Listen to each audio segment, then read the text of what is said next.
everybody. Thank you so much for being here. Today's webinar is 3 critical trends every business owner must have in place now to avoid cyber attacks, data breaches, and bank fraud. So today's presenter is Scott Beck.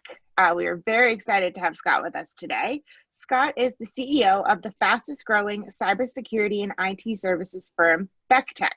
Love that name, by the way. Thank you. He's a 2-time international best-selling author and award-winning speaker, including appearances at NASDAQ and Harvard Club of Boston. He is the co-star of the Amazon Prime documentary Cybercrime. Scott is a frequent TV celebrity guest expert with appearances on NBC, ABC, CBS, Fox, CW, CTV, and Global, so he's got every channel covered right there. His next book, soon to be released, is titled Cybercrime Secrets Revealed. So we'd love to welcome Scott today. I also want to say that today's session is being recorded, so if you or anybody may have to leave early or has missing the session, we'll be posting it on our YouTube. So thank you so much for being here, and I'm going to pass it over to Scott. And Tanya, I appreciate the intro. And listen, you know, we're from New Brunswick, so with all that and $2, I can still get a Tim's coffee. So very important to know where that is. But yes, I have been blessed. Back in '92, I worked at K100, a radio station in St. John that became the first one in the Maritimes to go computerized. It didn't take me long to realize, hey, they're going to start replacing us with computers, and I made a transition and been able to kind of merge those two things together. But thanks a lot for joining us today. I want to dive in because there's a lot of stuff to unpack. Hopefully you guys were all excited, but hey, I hope Scott's going to talk all bits and bytes and get all techie on me. I'm sorry. I'm not going to. We're going to keep this at a very business level of what's happening. If someone does want to get really techie, we can do that in another session or do it offline. Be happy to do that. But today I want to kind of focus on what we're seeing, because if we as business people don't know what we're faced with, we're doomed to potentially become a victim. And it was bad enough to have COVID that was happening. So I've been kind of trying to get on a soapbox and tell people what's happening so you can try to protect yourself and be ready for it. So what I'm hoping to cover today was we're going to talk about why cybercrime, why is it happening, you know, some current trends that we're seeing, and what you can do about it. Those 3 things that were mentioned of what we can all be doing to try to protect ourselves a little bit better. So why cybercrime? Well, Willie Sutton.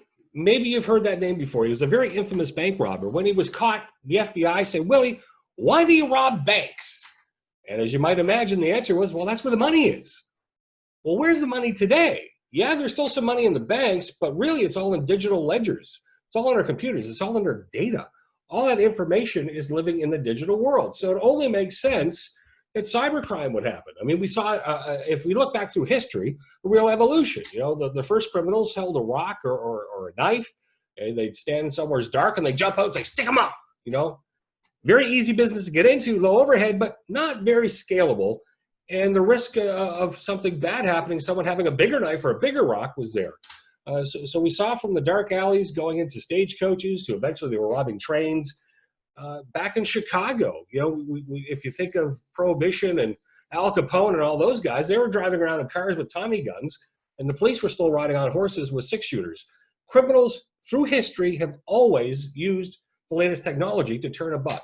So as the tools have changed, the motives are still there. You know, theft, fraud, blackmail, and it's all about the money, right? That's what it's for.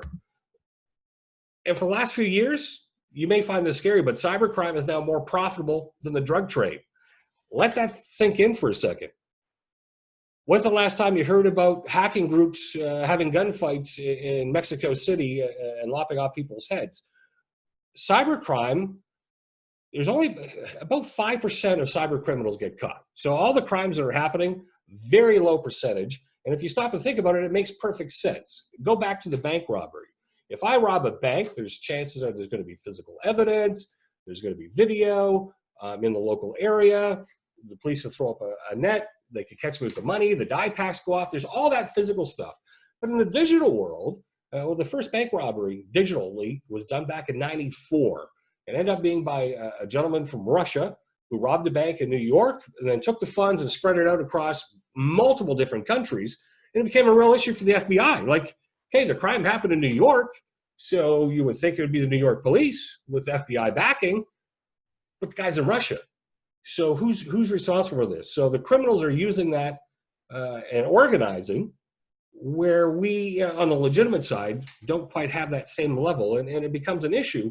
And that's why we're seeing such a small percentage of cyber criminals actually getting caught. Either they're baby hackers, baby criminals, as we tend to call them in the industry, or they tick somebody off that's really big, like a Microsoft or a Google, or we saw a hack not that long ago.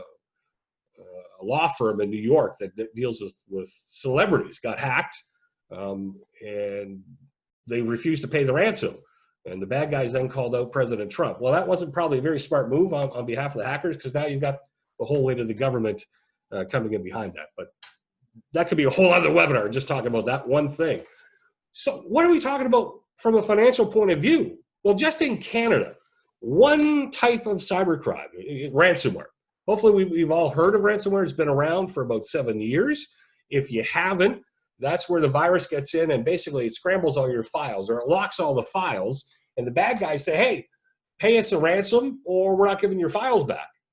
Well, just like straight up kidnapping. The problem is, just like with kidnapping, sometimes the bad guys kill the kidnapper or the kidnappee, right? So you could pay the ransom and still not get your stuff back. We're seeing stats of 2 times out of 5. You can pay the money and still not get your money, get your stuff back.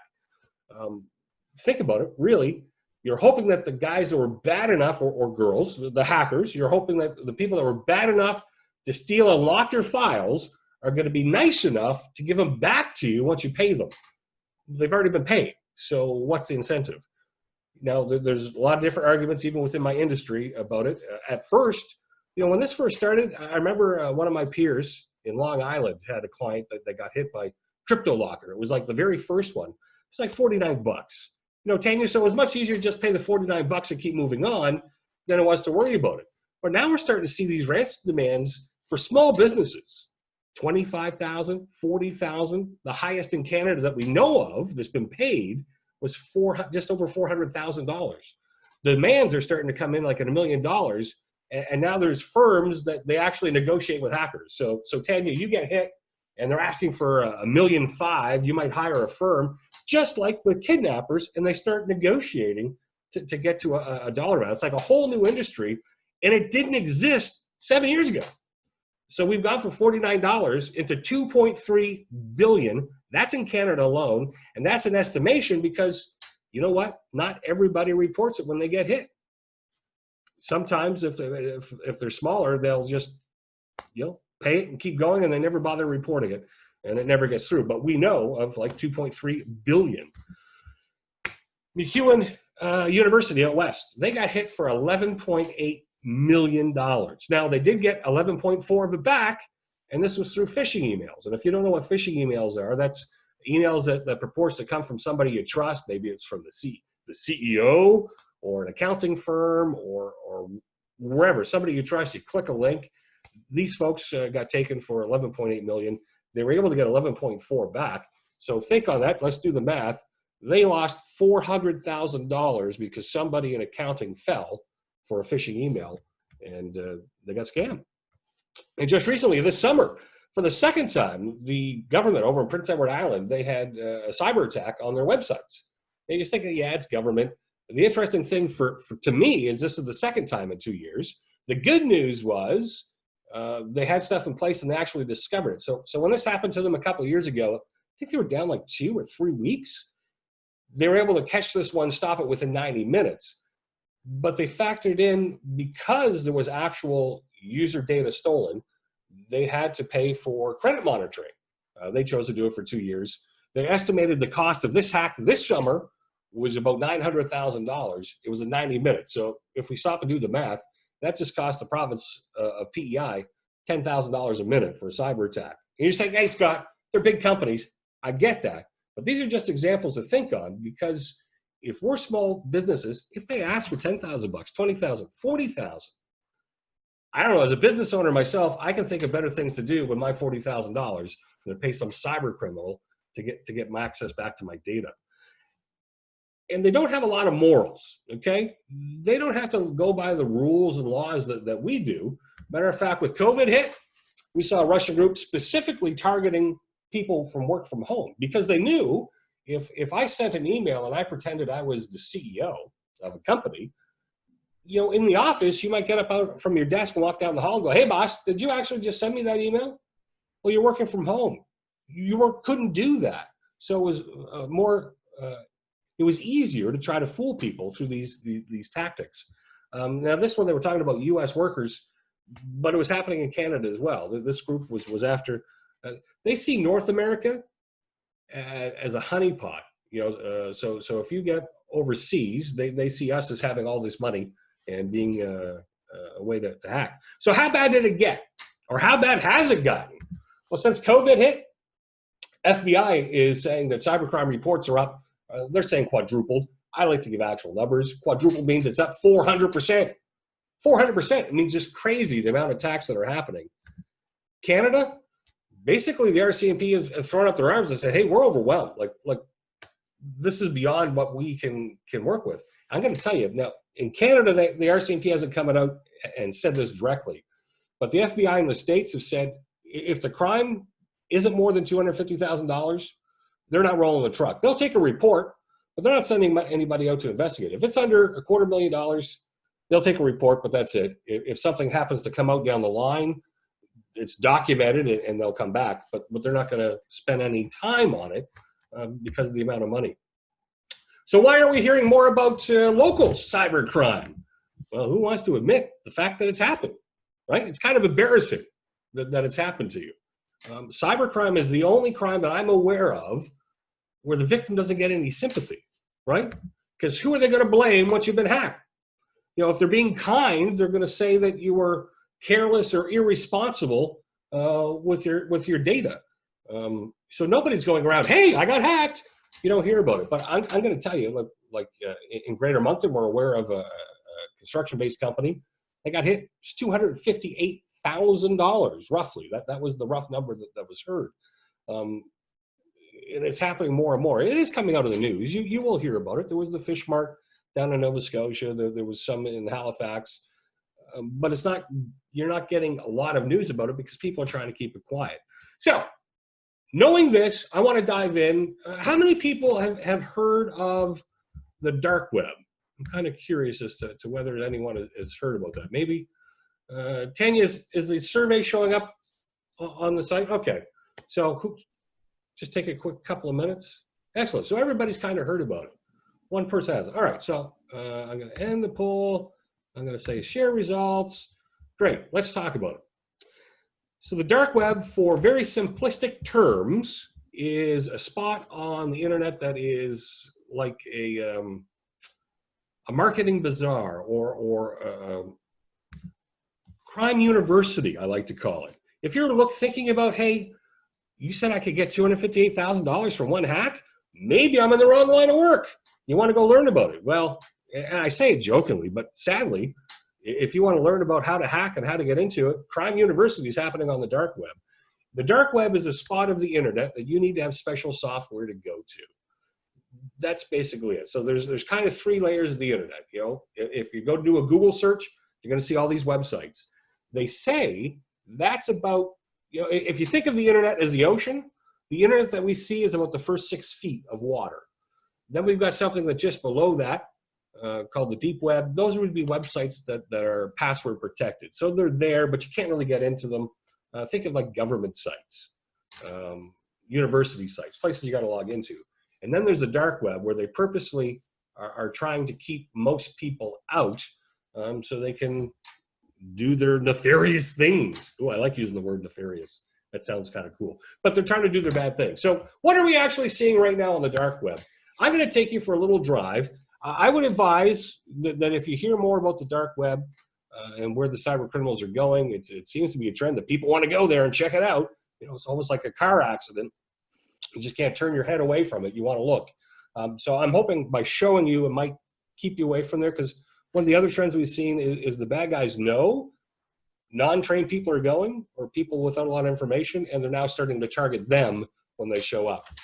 So, Scott, what type of stuff can we see? Well, there's I find this kind of interesting. If you take a look, they call it a cybersecurity forum, but this is kind of like a messaging board or a chat room, if you will. And this gentleman, that I will use the term, Mr. Dark, he's got U.S. driver licenses, scanned front and back for sale, $25. That's all it takes to get that one. What about Dark Doe? He's got fulls. Now, we're going to see some terms that the cyber criminals will use. Fulls means they got basically a full identity of someone. The social security number in this case, which means it would be an American, date of birth, driver's license. We'll give you all that for $25. But wait, there's more. Pay me $40 and I'll even give you the background report, crime report, and we'll give you a credit report. And oh yeah, anybody that I sell to the information, they're going to have a credit score of 730 or better. Why is that important? Well, if they got a good credit score, chances are it means they got some money, which means that's the people that you want to target. When I was putting together this session a couple of months ago for the first time, I ended up coming across this. Excuse me. They were selling remote access. So maybe you've heard of something called remote desktop protocol. With COVID, a lot of people had to work from home. So they were using RDP, or this remote desktop, to connect to the office.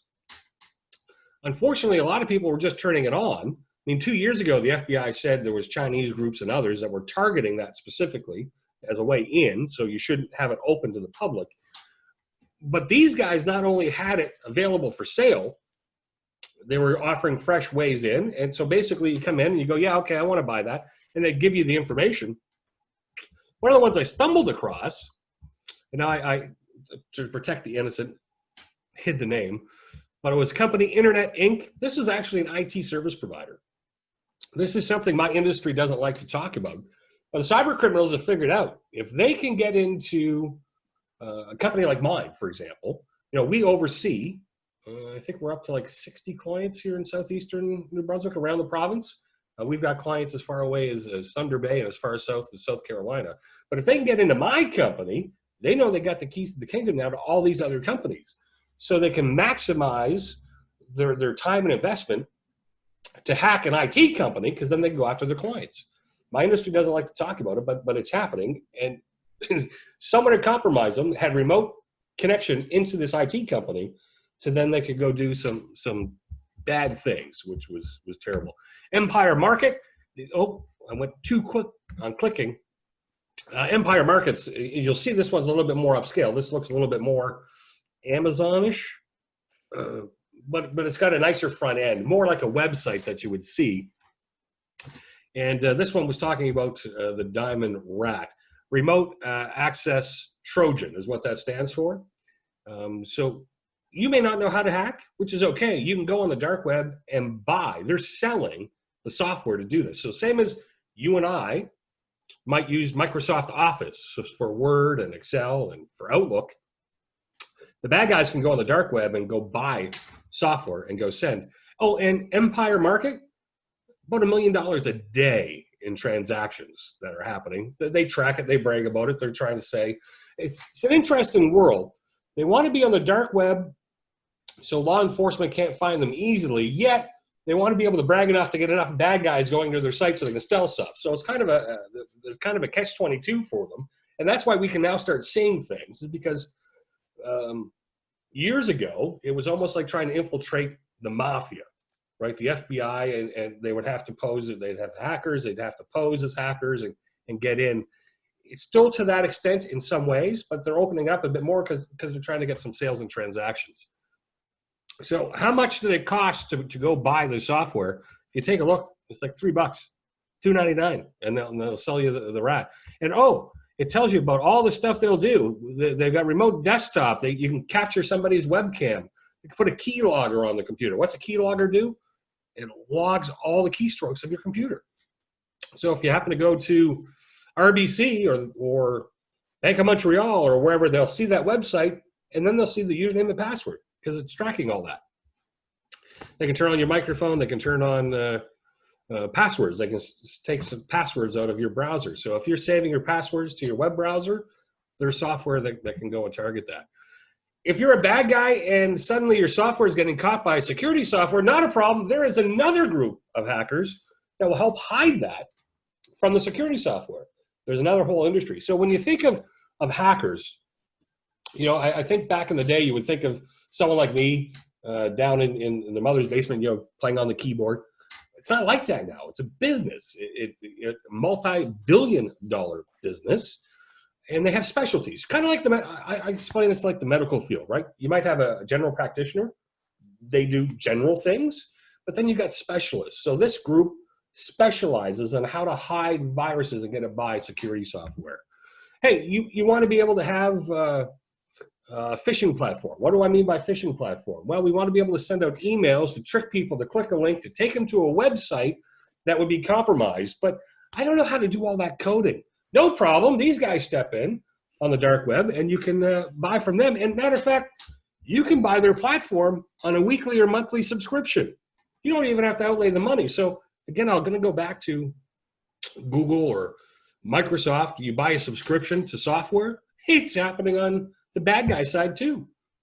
They're taking the same business models that are working very successfully in the real world, and they're making it happen on the dark web and amongst themselves. Well, it's just marketing. So let's go back to Empire Market for a minute. And something I want to just point out to you on here. You notice the biggest category of what they're selling? Drugs and chemicals, by far. But they kind of had a pivot. You can only sell so many drugs and get it through the line. And here's the sad reality. Think of the deepest, darkest, grossest thing from a criminal point of view. It's available on the dark web. Murder by hire? Yeah, it's actually happened on the dark web. There's been cases and trials, and people have been caught for it. Human trafficking happens on the dark web. Sad but true. It was one of the main pushes of why law enforcement was trying to get in here, is that stuff was happening. But drugs, guns, explosives, and of course now software. So the thing that caught my attention on this site when I went in is this one down here, Exdict. I was talking about the remote desktop. So without getting into great detail, Exdict was like the leader of remote desktop hacks. They had like over 70,000 locations that you could get into, that you could pay them for a small amount of money, and then suddenly you got in all these places. It went away, but it's back. And not only is it back, they've got the top hacks, over 70,000. Notice the marketing. Like they're trying to market to other bad guys. You can get these clean RDPs, remote desktop sessions, for as cheap as 50 cents. No BS, or your money back. And look up here. And Tanya, is the arrow moving around? Can you see? Yep. Perfect. They actually have trust levels. You know how like you go on Amazon and there's a ranking of people's satisfaction with that merchant? They're doing the same thing in the criminal world. So the more satisfied clients you have, which means the more hacking, the higher your trust level goes up. Because you got to keep in mind, people are not paying by credit card. They're using something called Bitcoin, which is an electrical online currency. It's real money. The last time I checked, one Bitcoin was going for right around $14,000 Canadian. Okay, real. It's happening. So they're marketing to one another because there's so many different sites. Here's one that I found the better, and you're going to notice that the English language is not necessarily the first language for many of these people. Better and cheapest FUD ransomware. Now, what does FUD mean? It means undetectable, fully undetectable. That's what it's showing for. And they're saying, hey, you don't know how to write the software? Well, you can rent our version of ransomware, and we're going to give you a command and control console. What does that mean? So in your company, depending on what type of software you're using, let's say you use Sage Accounting. You go into Sage Accounting, you can control everything on your screen. Well, they're basically saying they can do the same thing and there's no fees. And you'll notice that they've got in my industry, we have way too many acronyms, but ransomware as a service. So when you go rent Office 365 from Microsoft, they call that software as a service. Well, the hackers, again, are using the same terminology, and you get ransomware as a service. You pay them a monthly fee. It was $900 a month.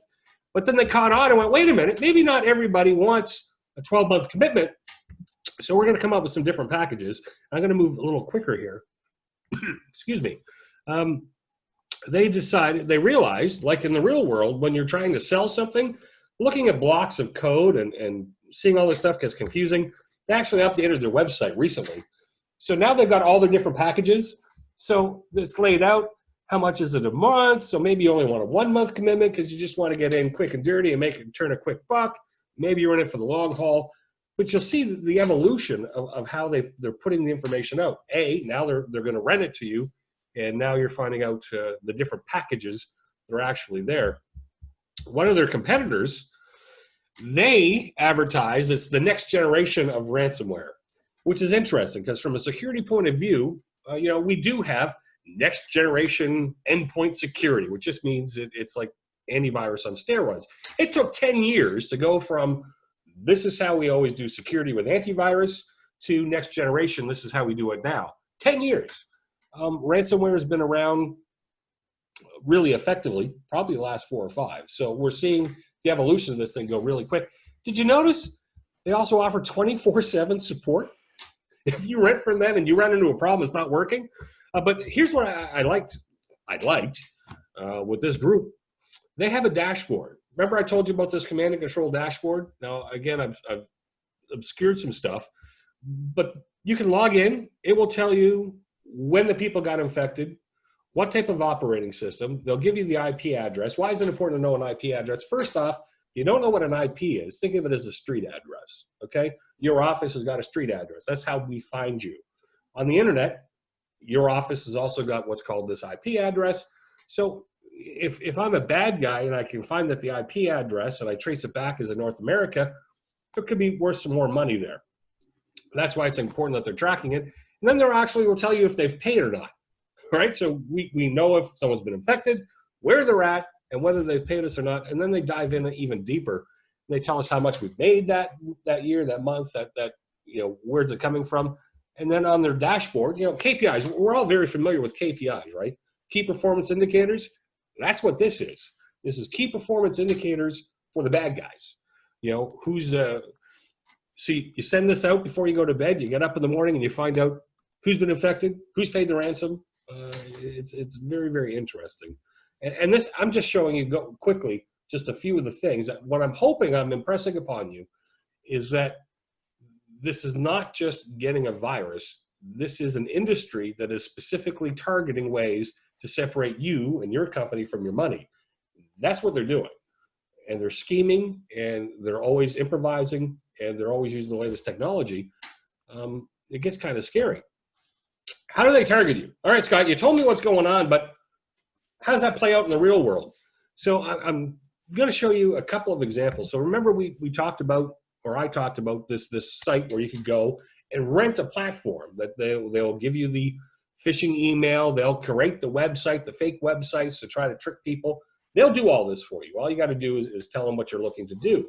So let's say I've decided I want to scam people out of their eBay accounts for sake of argument. Tanya, would you say by looking at this, these look identical, don't they? They look really good. Looking very quickly, yes. Yeah. Except the one over here on the left has the sign in ebay.com. The one on the right is ebay.html. To the average person looking at this real quick, think like my mom would not necessarily pick up on that. And if she entered in her username and password, guess what? They just harvested that. They now have that information. And we're going to talk a little bit in a moment why that's important. So maybe I don't want eBay. Maybe I tell them I want Facebook. Tell me the difference between those pages. I mean, again, looking at it real quick, they make it look exactly like the real thing. But I've already talked to the little secret. You'll notice the one, this time I flipped them. The one on the right is facebook.com. One on the left is facebook.html. But the average person looking at this, so if you get an email and it says it's coming from, well, in my case, I remember I got one time in social media from my niece saying, hey, you got to go check out the pictures on, can't remember if it was YouTube or Facebook, but if you click the link, it took you to one of these sites and wanted you to log in so you can see the pictures. Well, I knew my niece wouldn't normally do that stuff, so I kind of called her and said, did you actually send that to me? But to most people, they would just click the link, go there, and enter the username and password. Bad mojo. We talked about messaging boards. So this is what I found very interesting on this, a couple of things. I blew it up here. And again, their English is not always a first language, but he was saying, hey, I need someone that can give me an Office 365 or Hotmail clean scam. So what he's looking for is someone to design a web page to mimic and look exactly like Office 365 logins for email. And this is where it got interesting to me as an IT person. I'm going to break it down. He wants the results to come out into a text document, so normal Word document or whatnot, but he needs it sent to him using software called Telegram or Jabber. Why is that? What's the importance here? He's already figuring out how to automate. So he's asking somebody to design the website to scam the people out of their username and passwords that will then automate and be able to send that and either be able to turn around and sell those directly on the internet or whatever the case is. But they're building out automation already, right from the get-go. That's what he's asking for. And then if you look down here, I thought it was interesting that, okay, so guy number one at the top says, this is what I need.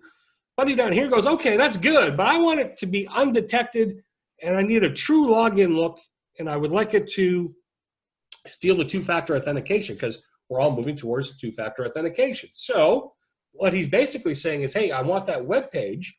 I want it to have the username and password sign in, and then I want it to prompt for the two-factor authentication code because then I'm going to be able to steal that. And if I can automate that, that's going to give me a short window to be able to actually log into the person's account.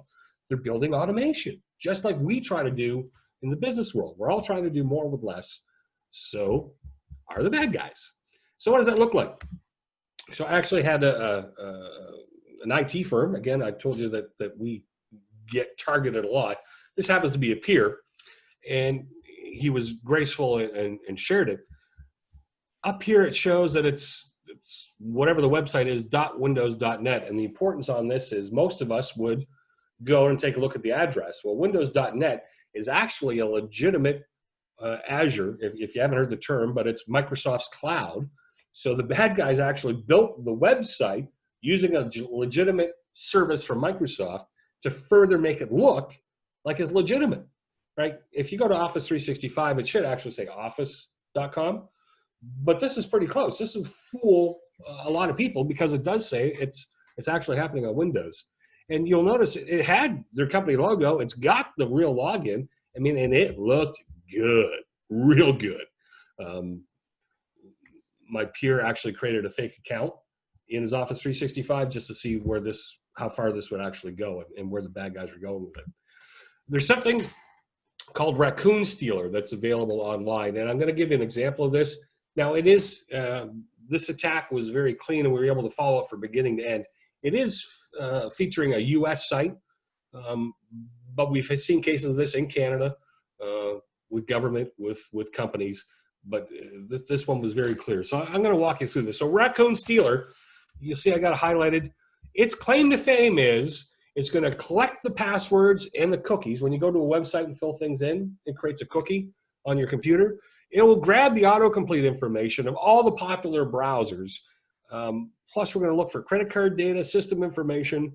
And also, if you happen to deal in cryptocurrency, a lot of people that do that will have software on their computers called desktop cryptocurrency wallets. Yeah, they can steal from that as well. So let's walk through an actual attack we saw during COVID that was just crazy. So the US government naturally put out, from the CDC to government sites, information about COVID, as we did in Canada.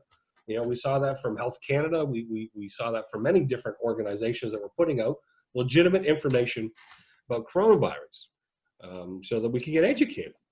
Well, this scam used something called an open relay. And I'm going to explain it to you as we walk through this. But this is basically how it works. They would send out an email, very legitimate looking. If you read through it, there's nothing in there that would give you any warning that there's a problem. They're giving actual information. They're talking about the coronavirus and actual statistics. But it's interesting, if you take a look at it, if you open up an email and it's using a motion to try to get you to take some sort of action, like click a link, or to reply to them. Emotion is a very big tool that hackers will try to use against you. From, in this case, they were using the fear of coronavirus, because remember, this was happening in March. So it didn't take long for Corona to hit, for it to be all in the news and people to be worrying about it, to when the hackers started sending this out. This was March 22nd. I mean, this was like within weeks. They had this all done up and out. So there's a link there at the bottom. And what do IT guys like me tell you to do when you get an email?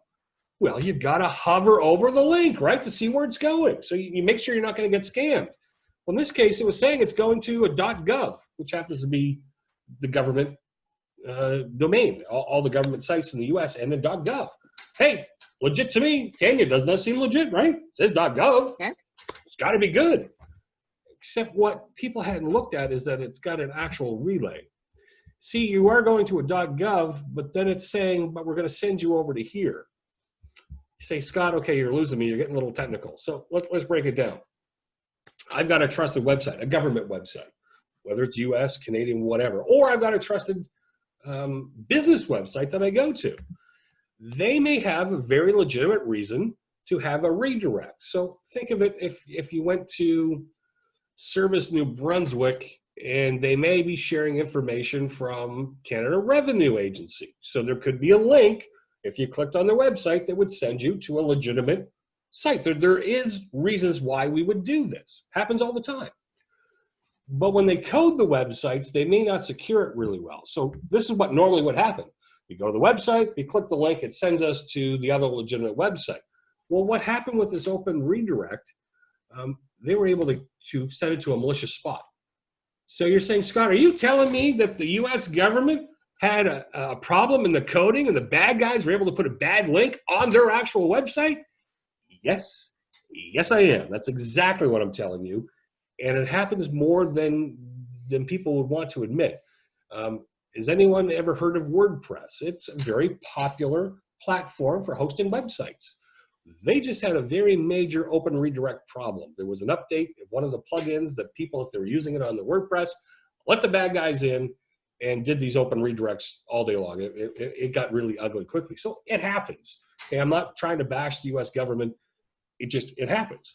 So let's walk through what actually occurred with this attack.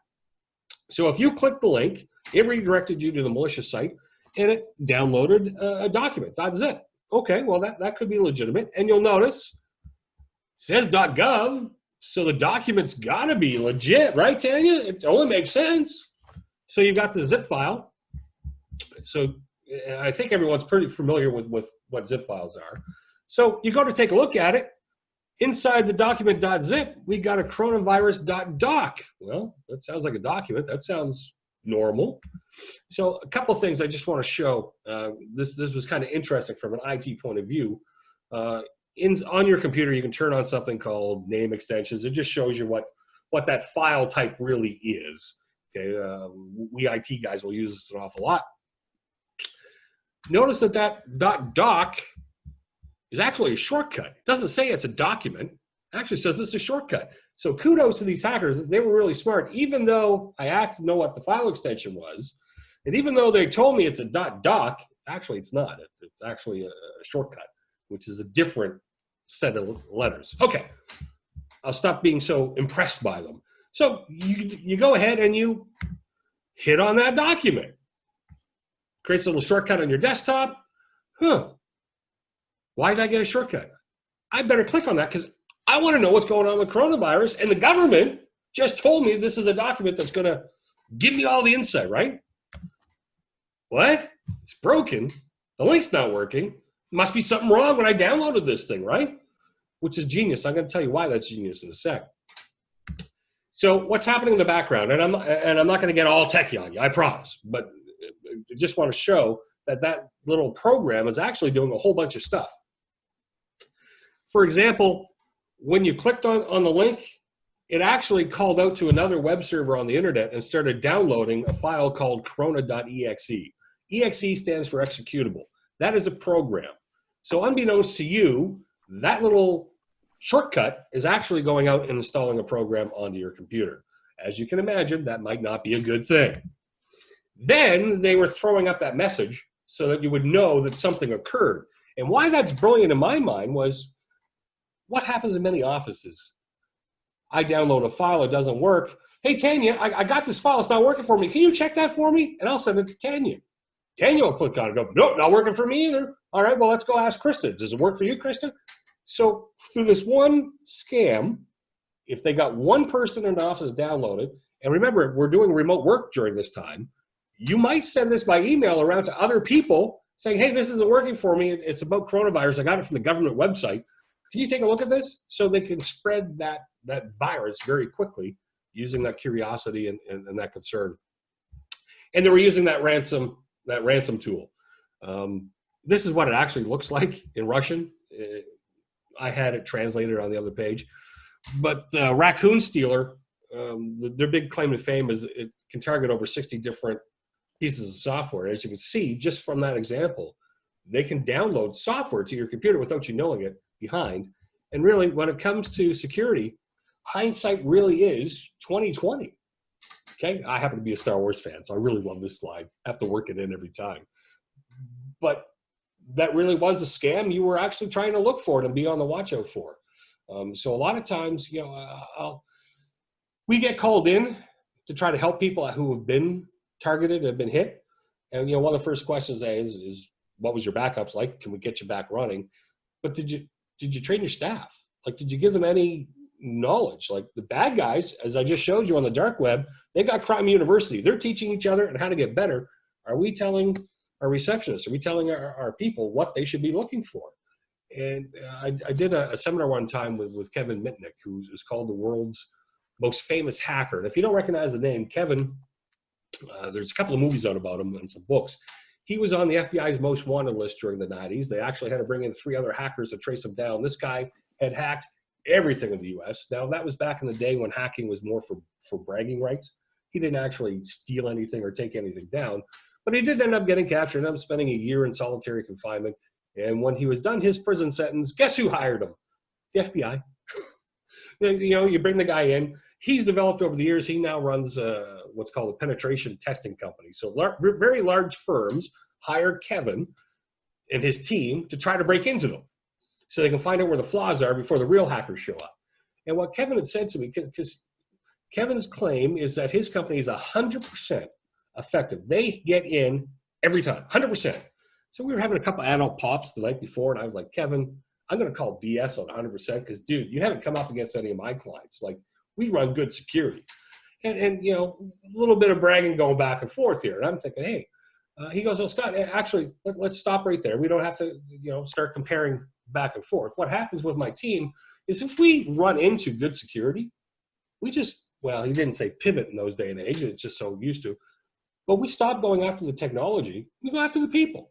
So what do you mean, Kevin? He goes, well, pick up the phone and we call the reception and say, hey, it's Kevin from IT, and we're having an issue and we need a password.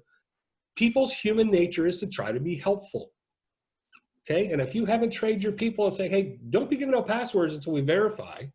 And he gave me a story one time of how they got into a physical building, someone on his team, by posing as a repair guy. I mean, you wouldn't think this stuff happens, and it's probably not happening in New Brunswick yet, but in New York, and you're trying to get into somewhere, it apparently is common that this kind of stuff happens. So we should have some policies and things in place. All right, so what do we do? So when I talk security, I often hear back, originally people get confused because we start talking firewalls and bits and bytes and all the different things. It's like, Scott, we can't keep up with that. So really easy. Let's think about it as our house, okay?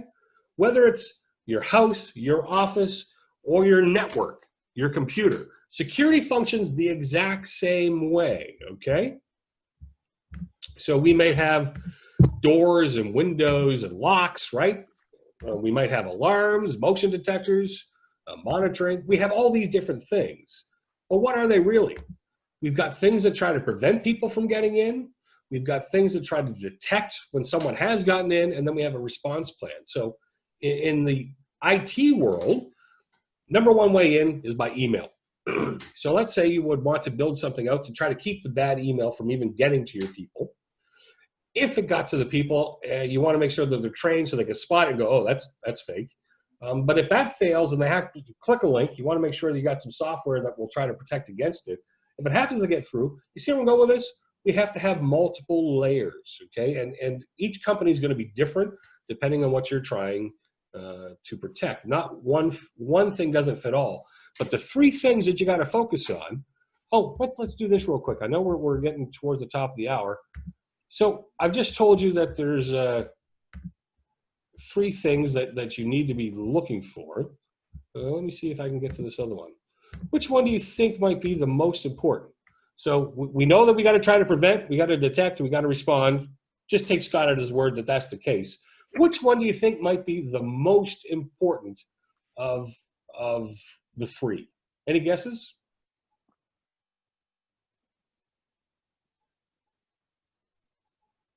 Okay, for sake of speed and time. Oh, good. We got some answers in. So I'm going to end the poll and just share the results. I'm going to tell you, NASA spends $50 million a year on cybersecurity, and they still get breached. If somebody's willing to spend enough time and energy to get into your company, they're coming in. So yes, we definitely have to have prevention in place. We got to try to make it as hard as possible. The problem that I see is that for most companies, they're spending 80, 90, 95% of all their budget on security on preventing. But what's most important is to be able to detect that something's gone wrong. Because if we can't detect that they're into our network, we can't respond to it. The FBI and law enforcement say the bad guys, when they get into the network, live on your computer and on your networks for 200 days. And what we're seeing, so we talked about ransomware, where they go and they take up your files, ransomware, they lock them. Well, now we're seeing they steal the data first, then they launch the attack. Then they say, hey, Tanya, we need $50,000 to give you access back to your files. Tanya goes, I got a really good backup. I got a good IT department. We're not paying $50,000. We're just going to recover. That's the normal progression. But now I come back and say, Tanya, I noticed it's been 2 weeks and you haven't paid me $50,000. But I'm thinking your clients and all their personal information, they may not be happy that we were able to get into your network and steal them. So we're going to start releasing some of that online in bits and pieces every week, and we're going to attribute it back to you. Oh, and in Canada, you've got that new Digital Privacy Act that says if you've been breached, you need to report that to the government. Did you do that? Did you actually tell the government that you were? Oh, you didn't. Oh, and what are those fines going to look like? They know what they're doing and how to leverage this, and they will go after that. And that's just absolutely scary. So not only are they trying to do the ransomware, they're trying to steal your stuff first. Makes sense? Isn't that bothers me quite a bit. I already did that once. I just love that slide so much. So listen, I told you, did I tell everyone that I was going to give a free gift for sticking with me? If anyone wants to have a free dark web scan, if you want to find out what information of your companies may already be compromised on the dark web, I'll have my team do a free dark web scan. Just send an email to that address. There's no cost, no gimmick, no nothing. You took the time to be here with me, and Krista and Tanya, I appreciate you helping to educate. We'll do that dark web scan and get it back to you so you know. And what does that help with? Well, if the bad guys, everyone knows about the CRA hack. Well, the CRA wasn't hacked. They took stolen username and passwords on the dark web and started creating accounts or trying to get in. It's called password stuffing. Again, we IT guys come up with really weird and wonderful names. But they took stuff from the dark web and went in and started trying to see who had accounts at the CRA. And as far as we know, well, the government's told us thus far, they know of at least 46,000 accounts that were impacted. And how did they find that out? Well, people started going, hey, I got this notification. You sent me $2,000 in a payment for government relief. I didn't get any money. Where's my money? Well, because somebody had signed in using their username and a password or got into their account, changed where the banking was going, and the money went to the cyber criminal somewhere else. That's how this hack was actually discovered. And again, it wasn't a hack. The CRA systems were still secure, but they used this password stuffing. So again, I want to help you avoid having that happen. My team will run a dark web scan for you for free if you're interested. and we'll get the stuff back so you can at least change your password. So my little small gift back for you having to put up with me for an hour. Scott, You say that this was excellent. Yeah, thank you Yes, so much. I think that you've succeeded in teaching us a lot and also scaring us. And fear is a good motivator. So thank you for that. I have just a few questions in the chat, and we only have a couple of minutes left, so I will try to get through them quickly. One question is, if I could only do one thing to protect my business from cybercrime, what would it be? Or to phrase it differently, what is the first thing you would suggest that I do? So there is no real one thing, but if I had to choose one thing, educate your people. I mean, we are the human firewall. As we point out, email tends to be the number one way in. So if we train our people what to be looking for and what procedures we should do if Krista suddenly sent Tanya an email and said, hey, I need 15,000. I'm about to head into a meeting, but we're going to do a COVID appreciation for some members. So Tanya, I need you to go pick up $1,500 Amazon gift cards. Tanya should be trained to go, hey, that doesn't kind of sound like Krista. Where's that email actually coming from? And this stuff's happening, folks, and happening here. We've had it happen. We've had it happen here before. Our bookkeeper has come to me and said, did you send me this email? Because the wording apparently was not as friendly as I am. It was a little stern. So when they first started doing it, Chris, it was kind of easy. You could tell that English was not the first language, which is what started on the dark web where people can go sell these services. So maybe your English isn't your first language, but you can hire somebody and they'll give you the stuff now. You don't even have to be good at it. They'll even give you the platform. So education to me would be the number one thing. So education. And Scott, I'll let you have a little free plug here. Do you do education? Well, funny you might mention that. Yes. So yes, education is important, but you have to test. And what do I mean by that? We do simulated phishing test every month with our clients that are on the platform. Because what we found was if you send people to an annual training and you go, okay, good, we did cyber training, check, we're good. Well, you don't go have a shower and think you're clean for the whole year, right? You actually have to kind of update. Things change. We see things change in the dark web all the time. And how do you know that people actually listened and paid attention? Oh, you test them. We'll send that fake phishing test. And the interesting thing that I found with people that we've rolled it out to, and there's a bunch of different platforms out there, folks. You don't have to get it from Bectech. There's others. About 3 times, meaning if I send out a phishing simulation and Krista, you clicked on it the first time it comes up, it says, wah, wah, wah. Krista, you just fell for a test, and they kind of give you a refresher training. And maybe the CEO goes, hey, Krista, you got to kind of watch for that. That's why we did the training. The second time that happens, they might get it like, oh, and you can see. By the third time, they were actually coming to the CEO going, all right, I did it again. I'm sorry. I'll have to be more careful.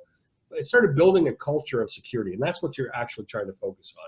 None of this is meant to embarrass anyone. None of this is meant to be heavy-handed and bring the baseball bat of follow the procedures or else. It's to build a culture of security. And sometimes, unfortunately, it takes 2 or 3 whacks before people start catching on. And the interesting thing that I saw, Krista, was those people going, hey, so we started seeing people sending in support tickets to my team going, hey, I got this email, it seems a little bit fishy. What do you think? People started thinking about it. And that, to me, is the most exciting thing, because when people are thinking about it, that's when you know the education is catching on, and that's going to help the situation a lot.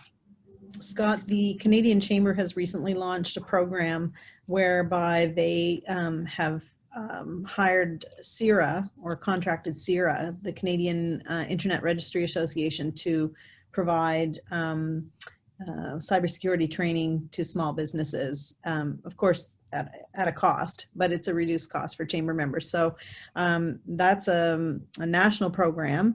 And of course there are companies like Scott and a number of others in our region that are providing that at a local level as well.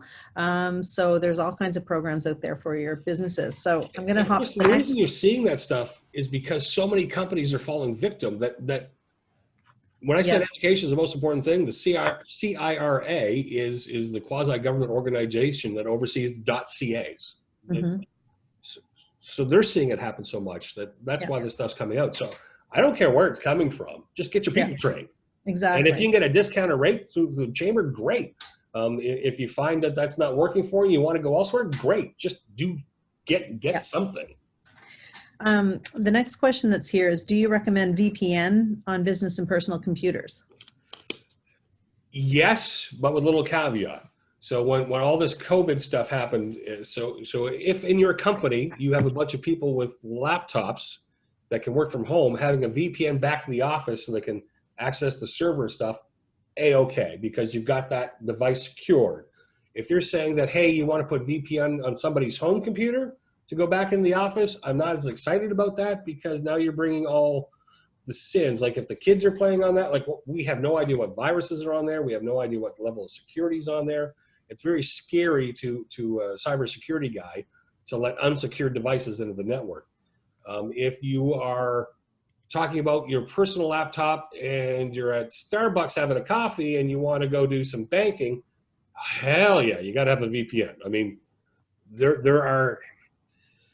you'd be scared if someone like me went and took their laptop and sat at Starbucks or at Tim Hortons where there's free Wi-Fi and what's being shared unbeknownst to people on your computer. Unfortunately, in our society, we're trying to be helpful and we're trying to share, and software companies are trying to make that very, very easy, but it makes it really, really easy for the bad guys to take advantage of it as well. I'm going to ask you one more question, then we'll close it off. So the last question here, Scott, is, do you know much regarding Ledger Nano S, X for storing crypto offline with a PIN? Any thoughts on risk? And I'm not sure if I phrased that correctly because I don't know what it is. So Ledger Nano SX for storing I think you're crypto. talking about a specific piece of software for managing cryptocurrency. And whoever asked that question, if you could just type in, yes, am I heading down the right road, or no, am I off track? You just said yes. Okay. So yes, having it protected with two-factor would definitely be important. I'm not familiar with the specific piece of software that's being mentioned. So I can't give any personal experience with it, but if you've got a crypto software that's or wallet that's managing your money, I would definitely make sure you've got some two-factor on that. Because we did see, 3 different rounds of criminals specifically targeting crypto wallets. Wow. I had a friend down in Georgia, and they were doing something called SIM jacking, which meant they called into the phone company and said, hey, I bought a new phone. I need to get my phone number moved over to my new SIM card. Once that occurred, and you would think that the phone companies would have procedures in place to make sure and verify that that's actually happening. Sadly, it's not. There's some laws coming in place in Canada to have this happen, but he was down in Atlanta. So how he figured this out was his wife would normally contact him by text message or something every so often. He'd go, it's been really, really quiet. Why isn't my phone ringing? But he still had wireless. So when he investigated, it turned out that someone had actually transferred his phone service from his card in his phone to a phone that the hackers had. And what they were specifically targeting was his crypto money. So because now so how does a lot of people have two-factor set up? They send a text message to your phone, right? So now I am you on the phone. So now when I go to do the crypto exchange, it says, what's the two-factor? I just got the two-factor. And he would not have known about it unless he was. Wow. And it happened in Canada. There was a 19-year-old from Montreal that was associated with alleged. It hasn't been found criminal responsible yet, but he's been charged with a group out of New York. And there was 4 Canadians, one of them being this 19-year-old. 4.6 million is what they have alleged to have stolen before they got caught. And that 4.6 million, I think, if my memory serves me correctly, was over a 2 or 3 week period. Not a bad return on money, right? It almost makes you think that we're in the wrong line of work. But I couldn't sleep at night if I was doing that kind of stuff. But I was going to say, except for morals and values. Yeah. Being actually able to live with myself and sleep and But that And was in registry of Canada business. that they were doing this cryptojacking or cryptojacking and sim jacking right here in Canada. Wow. Listen, Scott, that's the time we have today. This has been exceptional, very educational. As I said, slightly scary, but I think that fear is a good motivator to make people to change their behavior and their plans and their preparation for being prepared for these types of things. I encourage everyone to reach out to Scott, ask at bectech.ca if you are interested in having the free dark web scan that he's offered. I know that the Chamber will be sending you an email asking you to do that for us, because we're cyber certified, and we were the first Chamber of Commerce in Canada to be cyber certified. I know. I was so excited when you guys did that. Yeah, I remember the press on it. I was like, yes. Yeah, and we just went through our audit for our renewal. We were able to get cybersecurity insurance on our insurance policy, which I understand is not easy to get. So we've been able to obtain that, and you get insurance when you have less risk. So that suggests to us that our risk level is lower than perhaps others. And we encourage all of our members to look after these. This is an important protocol that our businesses need. So anyhow, Scott, we thank you. As always, it's a pleasure to catch up and hear what's going on in your world and to hear all these great tips. So thank you so much. We'll be sharing this online, and we'll encourage you to share our YouTube video, as we'll be sharing it with our members as well. So thanks, Excellent. Scott. Thanks for having me. Okay. Thank see you. you.